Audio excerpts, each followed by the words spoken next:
Hello, everyone. Good morning and good afternoon if you are in another place in the world. My name is Vitor Tomé, and would like, first of all, to thank you, Dr. Flora Charles, for the invitation to participate in this conference and have the opportunity to share with you some of the research that we have been developing in Portugal. Today, our talk, and in the meantime, if you 2008, and we will focus on six different areas, namely the main topics of the training, the format of these trainings, the resources we use, the type of resources, then how did we assess these trainings, and then how we produce results and how were the results disseminated. Finally, we'll conclude with lessons learned and three ideas that, in our opinion, summarize our work. So, having in mind the topics, when we started in 2008, the media most present in schools was the school newspaper. And so we decided to train teachers on school newspapers, how to produce school newspapers, uh, either printed or online. And also, these trainings were crucial to speak about media education. What is media education? What is media education theory? What are the other main concepts that are related with media education? Then we started to training teachers in media, social media and democratic participation in 2012, because the social media were really important already by this time. And we moved forward to digital citizenship education. In 2016, focused on very young children, since the research showed us that most of research projects were focused on children aged 9 and plus. So the idea was to start with very young children. When we did it in 2016-17, we developed a project with teachers, preschool teachers and primary school teachers that we continue to develop until 2023. The fourth main topic was how to produce media education projects in schools and communities. And this was developed since 2018, and in 2020, we were able to develop a media education project, a community project focused on STEAM, science, technology, engineering, arts, and mathematics, and media literacy. But we also discussed media education. We continued training teachers in digital citizenship education and in copyright. And nowadays, from 2022 on, disinformation is the main topic, namely focused on online risks and opportunities. Disinformation as a risk, information as an opportunity, and we are now preparing trainings real focused on algorithm literacy and artificial intelligence. In terms of format, the training started with 25 hours, courses of 25 hours, but teachers decided now, especially after the pandemic, they are more interested in other formats, namely trainings in media education that have 25 hours face to face, but also other trainings of that last for 15 hours online or 6 hours online. So it means that some teachers prefer hybrid training, and this is also an evolution that according to our data, is related with the pandemic and the changes that the pandemic provoked. In terms of resources, the first trainings we use especially external resources produced in other countries, for instance, by the Center of Media Literacy in the United States or the UNESCO curriculum for teachers. But the main problem was in 2008 the lack of validated resources. So we started validating some resources in 2012 and to involving also teachers in lesson plans production. This was interesting because we're still doing this activity. Uh, Nevertheless, in 2016-17, we start using important models of empowering citizens, such as those developed by the Council of Europe, the European Commission, the UNESCO, and the OECD. And we also learn a lot from these projects, and we start using the resources produced by these projects. In 2018, we produced a special set with the templates to develop projects and activities related with media education, with digital citizenship education. And we also produced a trainer's pack and a handbook for teachers at the Council of Europe that was really important to train teachers and to help them, to support them developing projects in schools and communities. The same happened in 2020, 2021, when we were working focused on STEAM and media literacy, and we decided to apply recommendations from international projects. We also used media education as it was proposed by the Ministry of Education, and we start using repositories, online repositories that started being available, especially after 2020 and during the pandemic.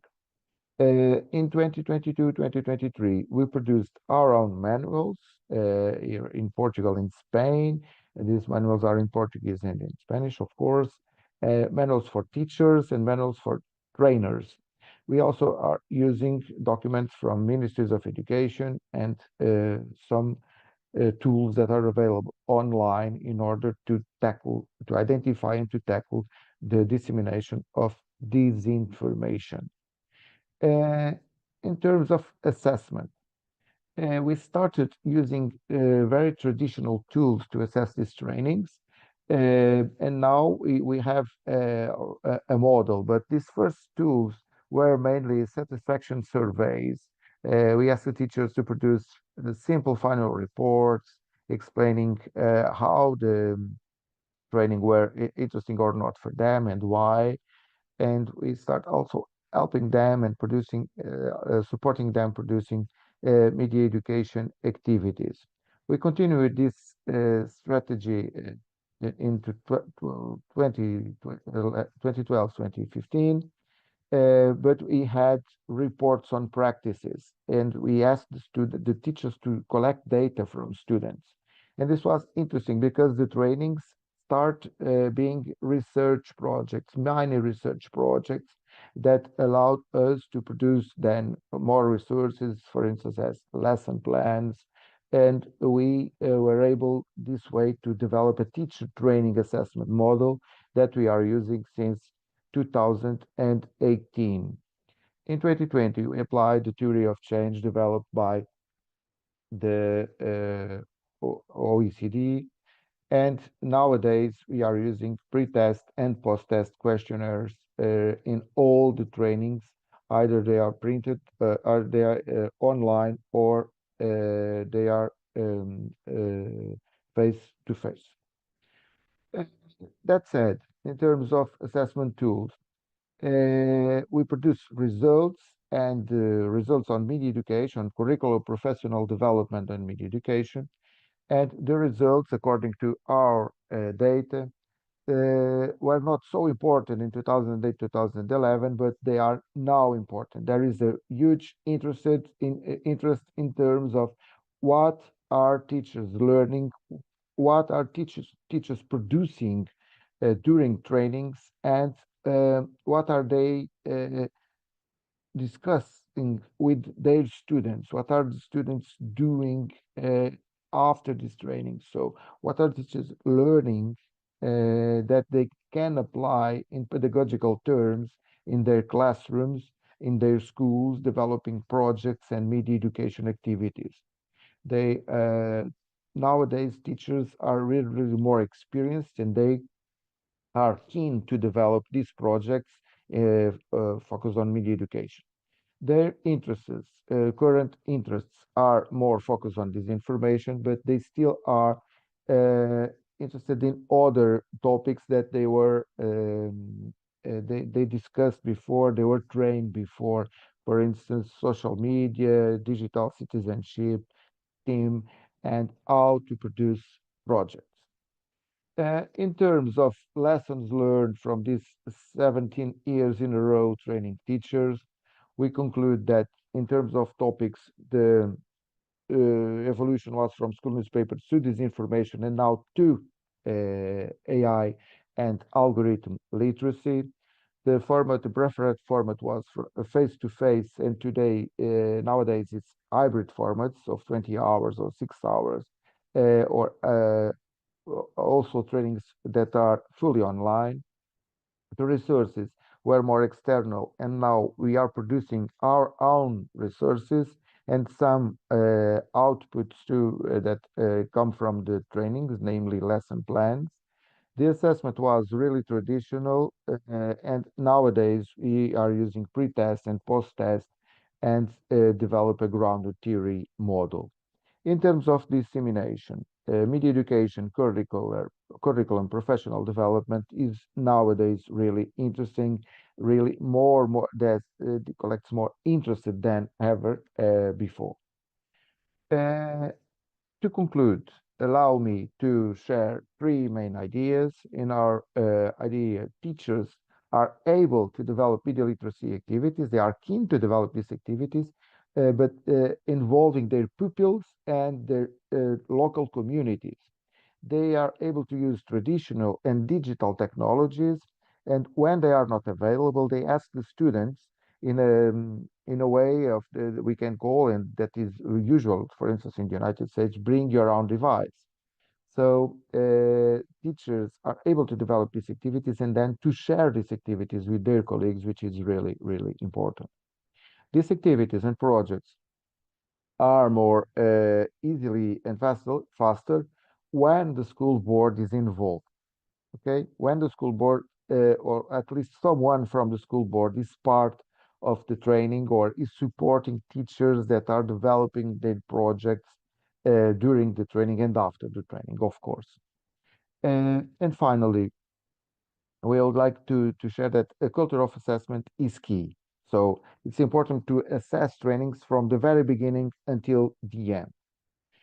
And now, three main ideas. So media education, curriculum, professional development should be planned as a key process and not a one-shot intervention. So it means that is a process that is developing, for instance, throughout the school year, and not only a session that takes place in a specific moment of 2 or 3 hours.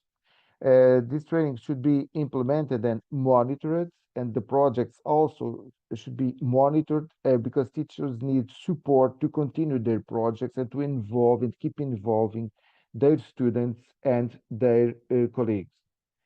And finally, it's important to plan these activities as ecological. This means including, for instance, artificial intelligence and algorithm literacy, which is the main topic that teachers are really, really interested nowadays, but without excluding the former topics that were associated with education, media education 1.0, because many educators, even though they are interested in artificial intelligence and algorithm literacy, they need to start with main concepts of media education because they have not yet progressed beyond the level of media education 1.0. This was my talk today. Thank you very much for your interest, and of course, I will be available to be contacted and to answer your questions if you have it. Thank you very much again, and hope to see you soon. Pedro.